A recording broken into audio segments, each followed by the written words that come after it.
নিউজিল্যান্ডে একটা ultrasound room দেখতে কেমন হয় একটা প্রাইভেট ক্লিনিকে, আজকে সেটাই দেখাবো আপনাদেরকে। এটা হচ্ছে রুমে ঢোকার এন্ট্রান্স। এখানে একটা প্যাকেট দেওয়া, এখানে আবার একটা কার্টেন আছে যেটা দিয়ে কভার করে রাখা যায় এক্সট্রা প্রাইভেসির কারণে। তো তারপরে এই তো এই হচ্ছে আল্ট্রাসাউন্ড বেড, যেখানে এই পেপারগুলো এভরি পেশেন্টে চেঞ্জ করা হয়। আর এটা অ্যাটেন্ডেন্টের জন্য বসার জায়গা। এখানে বাংলাদেশের মতন না যে কেউ ঢুকতে পারে না আল্ট্রাসাউন্ড রুমে, এখানে হচ্ছে ফ্যামিলি মেম্বার বা হাজব্যান্ড বা অন্য কেউ আসতে পারে। আর এটা হচ্ছে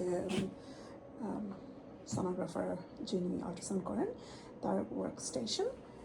এখানে আসলে বেসিক্যালি সব রোগী আছে। জেলি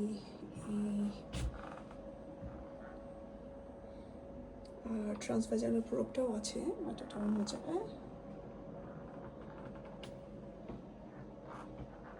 এখানে সিঙ্ক, স্টুল, আবার এখানে একটা স্ক্রিনও আছে যেখানে প্রেগনেন্সি আল্ট্রাসাউন্ড হলে তার ফ্যামিলি মেম্বাররা দেখতে পারে। এই তো।